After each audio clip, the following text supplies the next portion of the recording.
Nah, dari sangat kagumnya dua perempuan ini terhadap kualitas amalan Nabi Musa itu, kemudian dia usul kepada ayahnya Nabi Syuaib dengan mengatakan qalat ihdahuma, salah seorang dari putri itu kemudian berkata kepada ayahnya, ya abati, wahai ayahku, istajirhu, jadikan dia itu karyawan kita yang akan mengurusi bisnis kita. Kenapa? Inna khaira man istajarta, karena sesungguhnya dia adalah orang yang terbaik yang bisa menunjukkan kualitas amalan untuk membantu bisnis kita. Kenapa dua perempuan ini kagum dengan kualitas kerja dari Nabi Musa? Alasannya ada disebutkan dalam ayat ini, al-qawiyul amin, dia memiliki fisik yang kuat, dia punya mental yang kuat.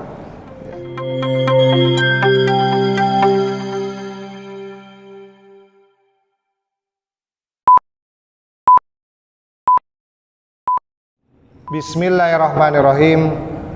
Assalamualaikum warahmatullahi wabarakatuh. Alhamdulillah, alhamdulillahilladzi hadana li hadzal din wa ma kunna linahtadiya laula an hadanallah. Asyhadu an la ilaha illallah wa asyhadu anna Muhammadan abduhu wa rasuluh, amma ba'd.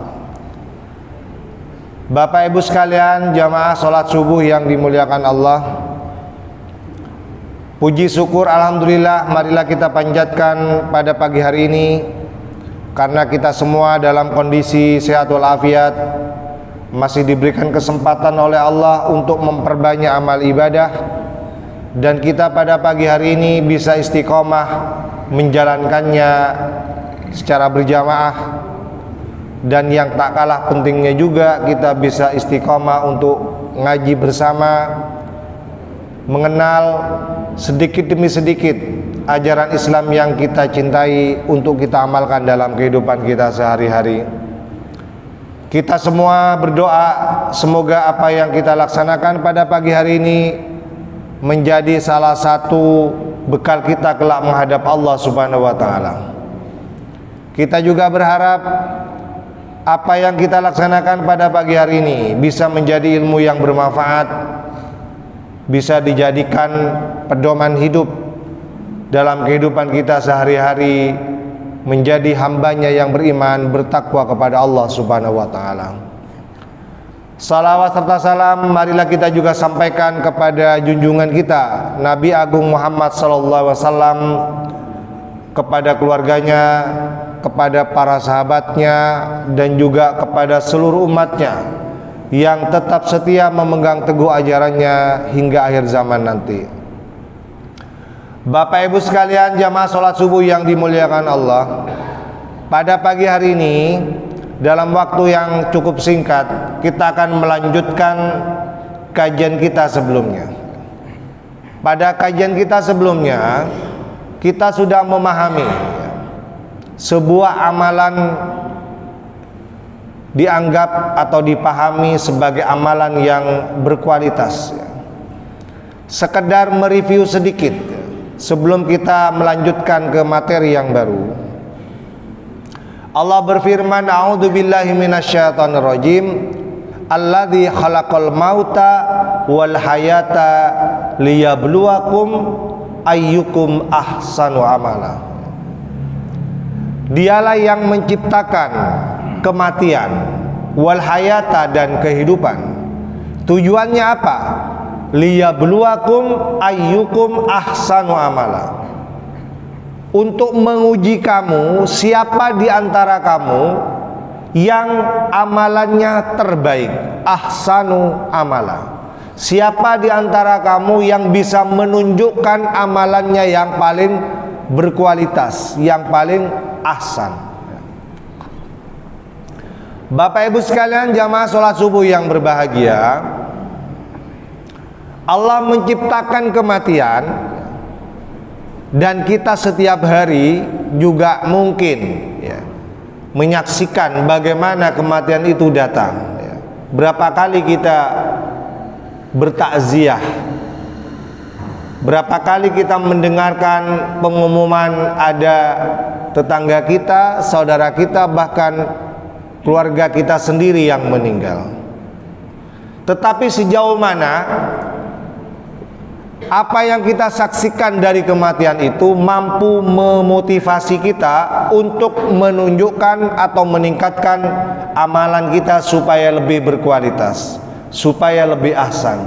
Apakah ada pengaruhnya apa yang kita saksikan dari kematian-kematian yang kita sering saksikan itu ya, bisa meningkatkan kualitas amalan kita itu?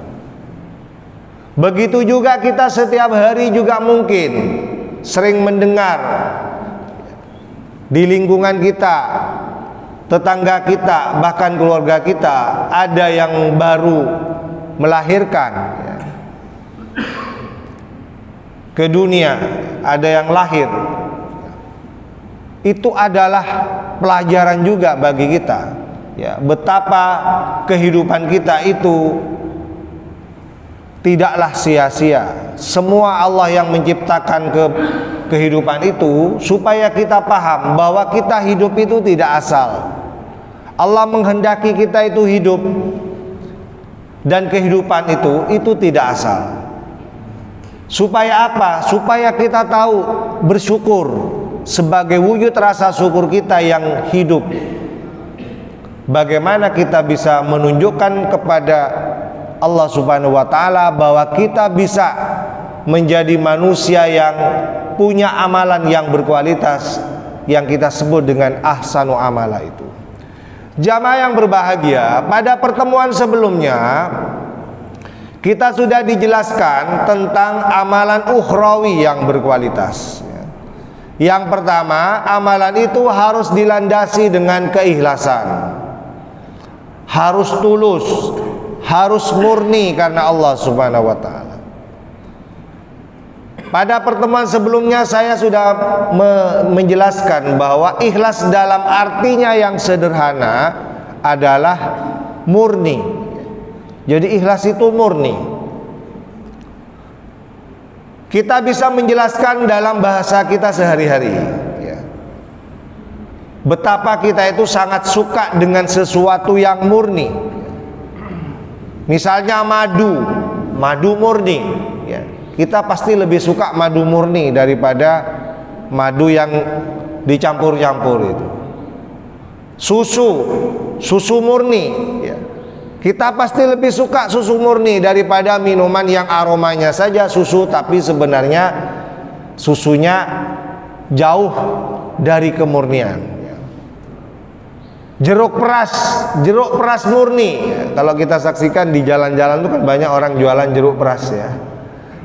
Dari sangat banyaknya mereka bersaing supaya disukai banyak calon pembeli ya, sampai mereka menulis jeruk peras murni tanpa air. Pernah Bapak Ibu sekalian lihat di jalan itu? Iya kan? Hanya sekedar ingin menunjukkan bahwa jeruknya paling berkualitas, ditulis jeruk peras murni. Nah, ini bukti nyata yang terjadi di sekitar kita bahwa sesungguhnya kita itu sangat menyukai sesuatu yang murni. Sama, Allah itu juga sangat menyukai sebuah amalan yang murni memang karena Allah Subhanahu wa ta'ala, bukan karena yang lain. Oleh karena itu, sebuah amalan ukhrawi ya, ibadah mahdhah seperti yang kita laksanakan pada pagi hari ini, itu akan lebih berkualitas, akan menjadi ahsanu amala kalau dilandasi dengan murni, ikhlas karena Allah Subhanahu wa ta'ala. Oleh karena itu Allah berfirman, wa ma umiru illa liya'budullaha mukhlisina lahuddin. Tidaklah mereka itu diperintahkan ya, kecuali beribadah kepada Allah, menyembah kepada Allah mukhlisin, dengan penuh keikhlasan. Di dalam ayat yang lain kita juga punya prinsip ya, bahwa semua ibadah kita termasuk hidup dan mati kita itu itu ikhlas karena Allah Subhanahu wa taala. Qul inna sholati wa nusuki wa mahyaya wa mamati lillahi rabbil alamin. Sesungguhnya sholatku, ibadahku, hidup dan matiku itu semuanya dasarnya adalah ikhlas karena Allah Subhanahu wa taala. Itu adalah prinsip hidup kita. Kalau ingin amalannya berkualitas, kita harus ingat ayat yang sering kita baca ini. Dasarnya harus ikhlas karena Allah Subhanahu wa taala. Jamaah yang berbahagia, kemudian yang kedua, amalan ukhrawi kita akan berkualitas kalau didasarkan kepada apa yang diperintahkan oleh Allah dan Rasulnya, dicontohkan oleh Rasulullah Muhammad SAW. Itu sama saja dengan kita yang sebentar lagi mungkin atau kemarin 17 Agustus itu ada pemilihan, ya, pemilihan pegawai terbaik, karyawan terbaik, ya, yang memiliki kinerja yang terbaik, diberikan penghargaan setiap tahun. Ukurannya apa? Ukurannya ada aturan-aturan. Ya, kalau kita kerja di perusahaan itu ada aturan perusahaan. Ya, ada aturan kepegawaian. Disebut pegawai yang terbaik berhak mendapatkan penghargaan kalau memenuhi kriteria tertentu sesuai dengan ketentuan-ketentuan. Sama, ya. Kalau amalan kita, amal ibadah mahdhah, ibadah khassah, seperti sholat, seperti zakat, seperti haji, ya, yang tata caranya khusus, waktunya juga khusus, itu ada aturannya, ada aturannya, ya. Tidak sembarangan kita melaksanakannya. Supaya apa? Supaya menjadi sebuah amalan yang berkualitas. Saya kemarin pernah menyampaikan, ya, bahwa sahabat itu pernah ditegur oleh Rasulullah karena dia berpikir terlalu kreatif. Ia menyembelih hewan kurban sebelum waktunya.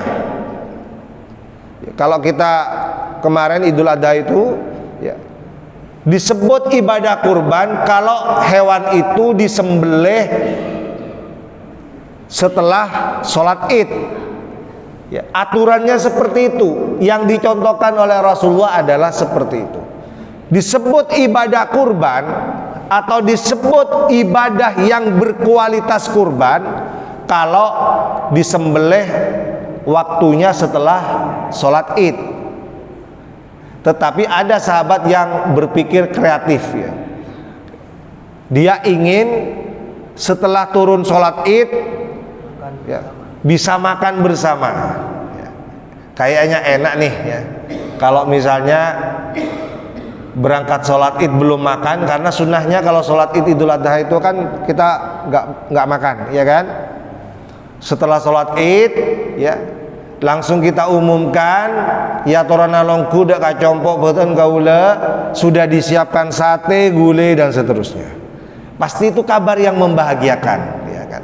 Nah, sepintas kalau kita pikirkan ini mungkin sebuah ide yang baik, ya. Sehingga kemudian dia menyembelih kambingnya sebelum sholat. Harapannya apa? Setelah sholat Id bisa ngajak semua jamaah bisa makan bersama. Kayaknya ini lebih enak ini, ya kan? Itu diketahui oleh Rasulullah.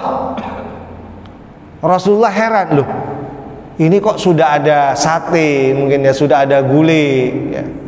Padahal kambing-kambing, unta-unta yang ada belum disembelih, ya kan?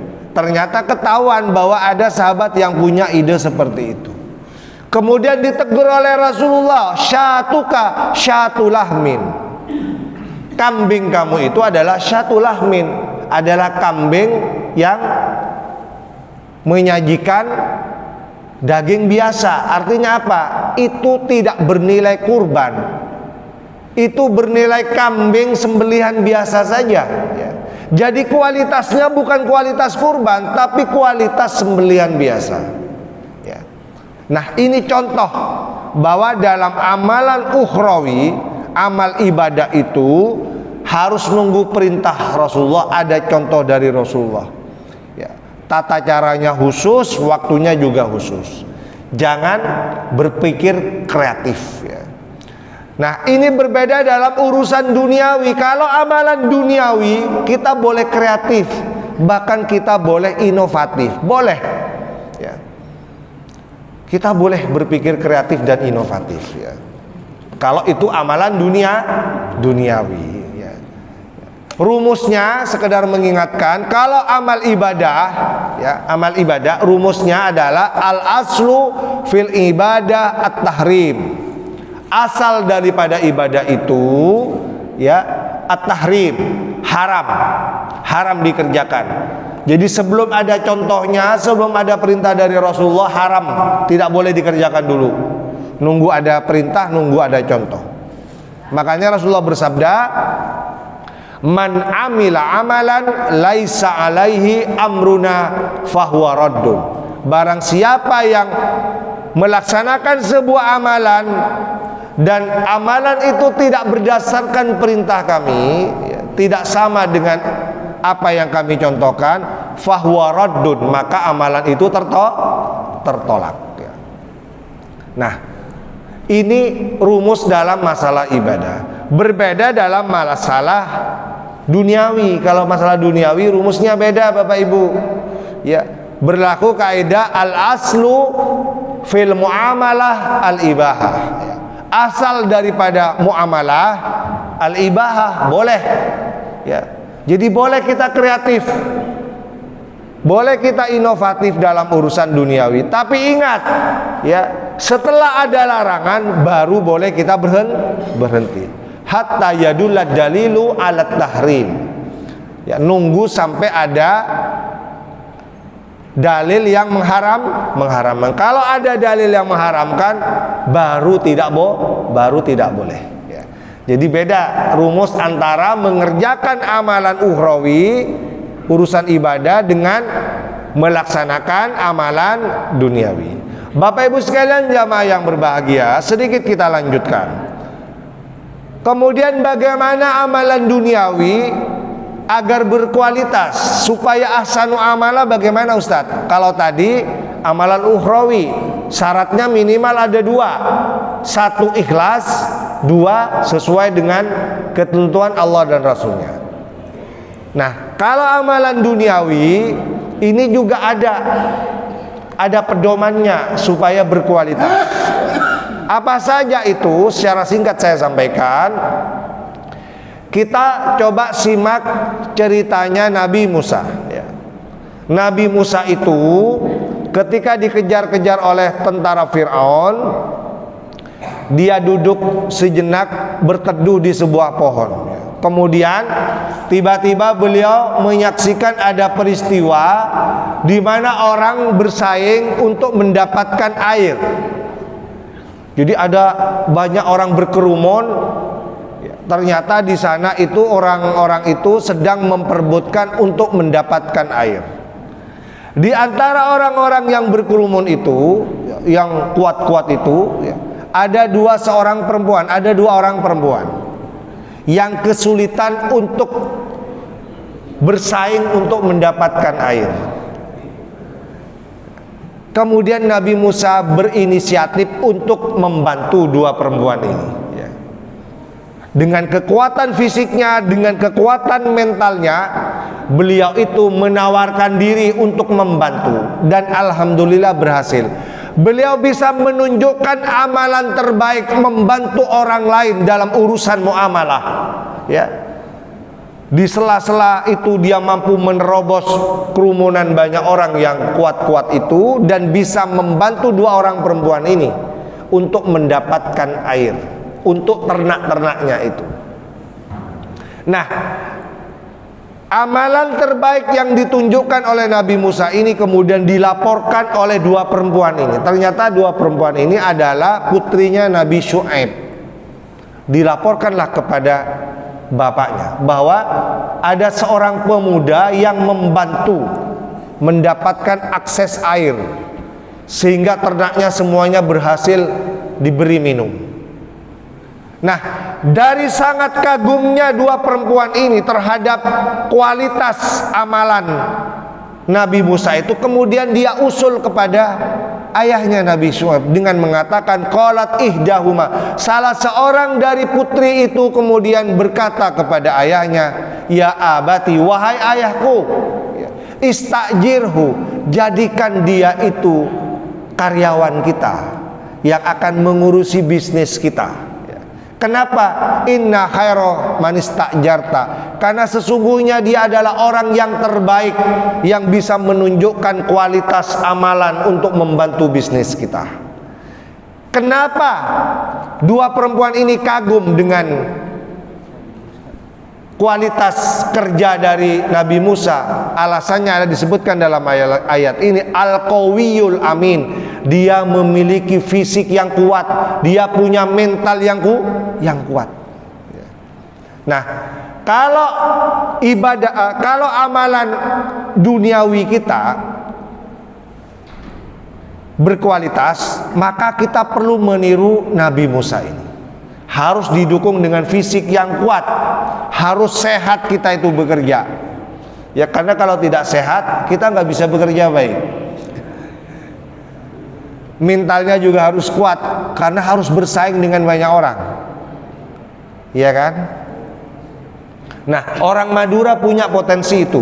Orang Madura, jangan main-main dengan orang Madura. Berdasarkan banyak riset, ya, beberapa penelitian yang kita baca itu, orang Madura itu memiliki kriteria ini. Kuat fisiknya, kuat mentalnya. Kalau bersaing, ya, dalam masalah bisnis dengan urusan dengan orang lain, orang Madura itu jagonya. Ya. Saya buktikan, misalnya ya, bagaimana tidak kuat fisik dan mentalnya. Orang Madura itu siap hidup dari nol. Dia merantau, mau kerja apa saja dikerjakan. Walaupun dia berangkat dari nol putul kalau dalam bahasa Jawa itu, tapi dia bisa eksis di mana saja, sehingga ada yang menjulukinya Cinanya Indonesia itu. Itu orang Madura, di mana-mana bisa hidup, bisa eksis. Pekerjaan seberat apapun dikerjakan. Itu orang Madura. Asapo angin abental ombak. Itu filosofinya, ya. Resiko apapun dia hadapi, walaupun risikonya adalah asapo angin abental ombak, walaupun kerjanya berat, ya, resikonya nyawa, ya kan, kerja di laut itu, ya kan. Tapi orang Madura bisa melakukan itu. Kemudian yang kedua, mentalnya juga kuat. Makanya jangan heran kalau orang Madura itu siap bersaing walaupun dengan, ya, mereka-mereka yang punya modal besar. Ya, misalnya, mohon maaf ya, orang Madura itu berani loh bersaing dengan Pertamina. Di pom bensin itu ada orang Madura jualan bensin di depan pom bensin. Coba bayangkan. Itu kalau tidak benar-benar kuat mentalnya, nggak bisa dikerjakan oleh siapapun. Orang Madura yang bisa melaksanakan itu, ya. Jual bensin eceran di depan pom bensin loh Bapak Ibu. Coba, itu kalau tidak didukung dengan mental yang kuat, siapa yang mengerjakan itu? Orang lain nggak berani bersaing dengan pom bensin itu kan. Tapi orang Madura bisa. Pada saat semua orang gelisah dengan banyaknya Indomaret, Alfamart, ya, di mana ada, ya kan, orang Madura tidak takut. Di Jakarta itu lihat bagaimana orang Madura itu berperang, ya, di dalam bisnis, ya, urusan jualan-jualan itu siap bersaing 24 jam dengan Indomaret dan Alfamart, ya. Sampai-sampai pernah viral, ya, kemarin-kemarin ramai diperbincangkan, iya kan, kok sampai sebegitunya orang Madura uletnya itu, ya, kuatnya mentalnya bersaing dengan pemilik modal yang besar itu, iya kan, sehingga bikin semua orang takjub, ya. Orang Madura loh, luar biasa, 24 jam tokonya nggak pernah nutup. Indomaret jam 12, belum jam 12 sudah nutup, ya kan. Orang Madura, toko kelontong-kelontong itu 24 jam siap melayani, ya. Bismillah melayani, ya. Jamaah yang berbahagia ini orang Madura, untuk menunjukkan kualitas amalannya, ya, dalam masalah duniawi dia buktikan dengan kekuatan fisiknya, dengan kekuatan mentalnya. Kemudian yang kedua, kita boleh meniru Nabi Yusuf. Nabi Yusuf ini juga ditampilkan di dalam Al-Quran, yang memiliki kualitas amalan yang bisa kita contoh. Pada saat banyak orang tidak dipercaya, ya, beliau dipercaya oleh raja pada waktu itu. Kenapa? Karena dia punya kualitas, ya. Disebutkan dalam sebuah ayat, ya, ij'alni, ya, ala hazainil ard. Wahai sang raja, silakan jadikan aku ini menjadi bendahara. Ini bagi mereka-mereka yang sibuk dengan urusan keuangan, ya. Kalau Bapak Ibu nanti ingin memilih pegawai-pegawai yang mau mengurusi masalah keuangan, pilih seperti orang, ya, seperti yang dicontohkan oleh Nabi Yusuf ini. Kenapa Nabi Yusuf ini dipilih? Disebutkan dalam ayat berikutnya, ya. Inni hafidhun alim. Sesungguhnya aku ini adalah hafidh. Hafidh itu adalah pinter jaga, ya. Pinter jaga, ya. Alim, dan juga dia pinter mengelola. Orang yang pinter, ya. Nah, mereka yang ingin bekerja, ya, di bidang fiskal, di bidang keuangan, ya, atau jadi bendahara secara umum, harus punya karakteristik atau sifat seperti Nabi Yusuf ini. Pilih orang yang hafidhun alim, yang pinter jaga uang dan juga pinter mengelola uang, ya. Jadi kalau misalnya Bapak Ibu ada yang jadi ketua RT, ketua RW, mau pilih bendahara, pilih yang punya profil ini, ya. Pinter jaga, hafidh, pinter jaga uang, uangnya dijamin aman, ya. Tidak akan disalahgunakan, ya. Ya. Tidak akan dikorupsi misalnya, ya kan, tidak di markup, ya kan, gitu kan. Alim, dan dia juga pintar mengelola uang sehingga uangnya bisa berkembang dan berkembang. Jamaah yang berbahagia, makanya di dalam teori-teori bisnis modern itu banyak sekali dikembangkan, ya, pemikiran-pemikiran kreatif supaya uang itu bisa berkembang, ya. Misalnya ya, ada istilah 3S. 3S itu apa? S pertama itu apa? Sapa. S yang kedua senyum. S yang ketiga salam, iya kan? Nah, itu sekarang dikembangkan konsep-konsep berbisnis, ya. Supaya laku, ya, bisnisnya dikembangkan konsep-konsep seperti itu, ya. Coba lihat, ya, di mana orang berjualan itu, ya, banyak sekali mengembangkan konsep ini, ya. Sapa, ya, kemudian senyum, salam, ya. Orang pasti senang, ya. Siapa yang tidak senang disapa? Siapa yang tidak senang, ya, mendapatkan senyuman? Siapa yang tidak senang disapa dengan lemah lembut, dengan ramah? Pasti senang. Insya Allah kembali lagi dia kalau misalnya butuh mau beli apa, datang lagi, ya kan? Ada ATM. ATM itu apa? A, amati. T, tiru. M, apa M? ATM. M apa? Modifikasi, ya kan? Jadi pertama amati. Misalnya kita mau jualan apa? Amati dulu, ya. Kalau pengen jualan lalapan misalnya, ya, amati dulu berapa banyak orang yang sudah jualan itu di sekitar kita, iya kan? T, tiru. Kalau memang itu baik, kita nggak usah malu-malu untuk meniru, belajar, tanya-tanya. Makanya ada studi banding, ya kan? Tanya-tanya dulu, kok bisa maju lembaganya, kok bisa maju bisnisnya, kita tanya. Kemudian M, modifikasi, ya. Modifikasi sesuai kemampuan kita, sesuai keadaan kita, kondisi kita, ya. Nah, banyak sekali konsep-konsep itu dibangun untuk mengembangkan bisnis. Itu kalau bukan orang pinter nggak bisa. Itu harus landasnya yang pinter. Makanya ya, bisnisnya berkualitas, ya. Itu yang kedua. Yang ketiga, yang terakhir ya, kita boleh meniru siapa? Nabi Muhammad. Nabi Muhammad itu adalah sosok yang amanah. Beliau itu amanah. Bahkan beliau sebelum jadi nabi itu sudah terkenal dengan sifatnya al-amin, orang yang dipercaya. Beliau dipercaya jadi pengembala kambing ya. Kambingnya bisa beranak pinak, berkembang biak. Kan banyak cerita yang sering disampaikan oleh para ustadz kita ya, bagaimana beliau itu ya di masa sebelum menjadi nabi, beliau itu punya profesi mengembala kambing ya.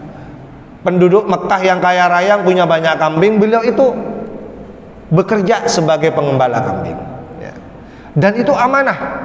Sampai dari sangat terkenalnya beliau itu amanah, sampai terdengar orang kaya raya di Makkah pada waktu itu. Siapa?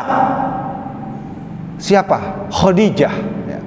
Khadijah tertarik ya, mendengar nama Muhammad Al-Amin itu, tertarik. Kemudian dia bilang kepada orang kepercayaannya ya, bahwa dia tertarik dengan namanya Muhammad yang terkenal, yang amanah itu ya. Dari sangat tertariknya beliau itu ya, bos besar ini ya. Jadi Khadijah ini diceritakan dalam sejarah dia menjadi salah satu orang yang terkaya di Makkah pada waktu itu. Dari sangat tertariknya dengan karakter Nabi Muhammad yang amanah itu ya, tidak tanggung-tanggung, bukan hanya memberikan modal bukan hanya memberikan modal, bahkan beliau juga tertarik ya untuk menjadikannya bos ya kan. Bos artinya apa ya, kita dalam sejarah kan tahu beliau akhirnya menikah dengan Khadijah. Jadi bukan disuruh bekerja jadi karyawan, jadi pegawai, tidak, menjadi bos, bersanding dengan beliau sendiri ya. Terpercaya. Jadi itu menjadi modal bagi kita untuk menunjukkan kualitas amalan ya. Kalau kita ini sudah dikenal amanah, terpercaya, jangan khawatir tidak dapat modal. Pasti dapat modal ya. Tidak perlu khawatir ya. Makanya sekarang kan orang gelisah mau berbisnis nggak dapat modal, iya kan? Gimana mau bisnis Ustaz, nggak punya modal, akhirnya nggak jalan-jalan, ya kan? Nah, perlu meniru Nabi Muhammad ini ya. Ya, dengan kekuatan amanahnya itu mampu menarik modal ya, bahkan bisa dapat istri ya yang kaya raya ya, yang kemudian bisa diajak join bisnis ya. Jamaah yang berbahagia, ini juga terjadi pada Abdurrahman bin Auf.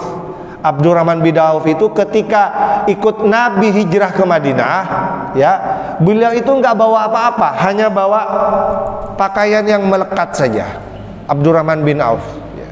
Kemudian disaudarakan dengan yang namanya Sa'ad bin Rabi, orang kaya raya di Madinah pada waktu itu, berhasil disaudarakan ya, ya. Dari sangat eratnya hubungan persaudaraannya, kemudian Sa'ad bin Rabi mengatakan begini, wahai saudaraku, saya punya sawah subur 2 di sana, subur sekali, kamu pilih mana sawah itu yang paling kamu sukai, kamu ambil.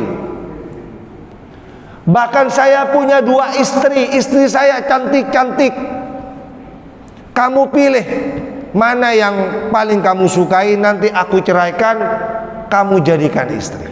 Coba kalau itu terjadi pada kita, ditawarin tanah yang bagus ya, yang prospek, ditawarin istri yang cantik ya kan, mau nggak kalau ditawarin itu pada saat kita butuh? Pasti mau. Tapi yang namanya Abdurrahman bin Auf nggak mau, tidak ya. Barakallahu fi malika wa ahlika, semoga Allah memberkahi hartamu dan keluargamu. Aku nggak mau itu. Dullani ila suq, tunjukkan kepadaku di mana pasar itu. Jadi dia tidak butuh modal, tidak butuh modal sawah, tidak butuh modal istri, tetapi dia butuh ditunjukkan saja di mana pasar di sini. Saya mau berbisnis.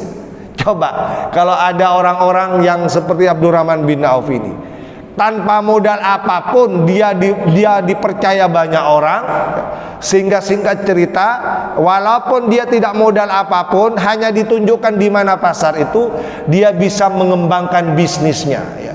Dan dikabarkan dalam sebuah sejarah, beliau itu termasuk sahabat yang kaya raya. Bahkan beliau bisa menikahi seorang perempuan pada waktu itu, ya, dengan sejumlah mahar emas, ya, berapa, mungkin kalau sekarang mungkin berapa on gitu kan, ya kan.